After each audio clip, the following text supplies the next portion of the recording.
Throughout time, there have been men and women who stood out from the crowd. Mysterious, often eccentric explorers of inner space, who went where few others did in search of answers to the meaning of life. My name's Mark Ryan. I'm an actor and an author, and also a licensed Californian private investigator. All my life, I've been fascinated by the mysteries. Now I'm setting out on a quest to find out more about a group of people who saw themselves as interpreters and guides for the rest of humanity. These people, who are known as the Adepts.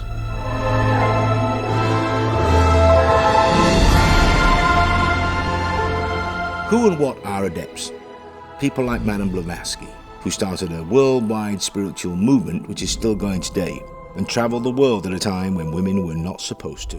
Or Aleister Crowley, dubbed the wickedest man in the world, who founded his own religion.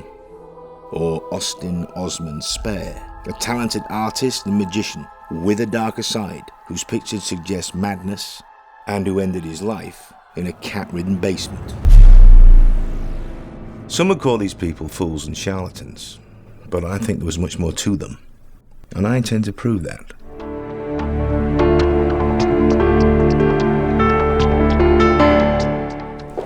And the first character I'm going to investigate is this curious chap. His name is Dr. John Dee, and he lived in a time of Queen Elizabeth I, when the world was beginning to open up to explorers, and alchemy and magic were beginning to morph into science. John Dee was a mathematician, a geographer, an astrologer, and a visionary.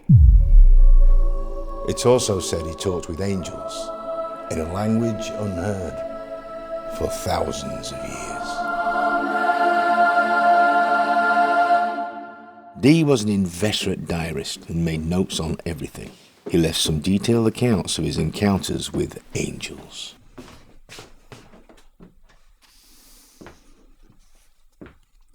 On the 20th of June, 1584, Dee describes a session in which Kelly had an extended vision, apparently brought to him by a man clad entirely and only in feathers. Was it an angel?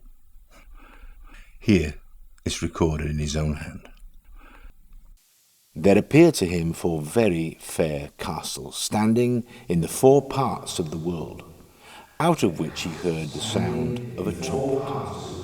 Out of every gate then issued one trumpet, whose trumpets were every gate then issued. These strange words may not seem to mean a lot to us now, but in the mysterious symbolic language of John Dee, they became the centre of his continuing conversations with angels, and all in the language that they taught him, which was known as Enochian. And here it is today. Dee, like the other Adepts in this series, left a body of knowledge that is still read and used. Crowley created Thelema. Dion Fortune's novels are still enjoyed today.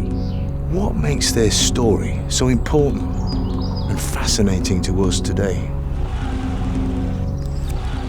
John Matthews is a world expert on esoteric subjects, including King Arthur and the magical arts.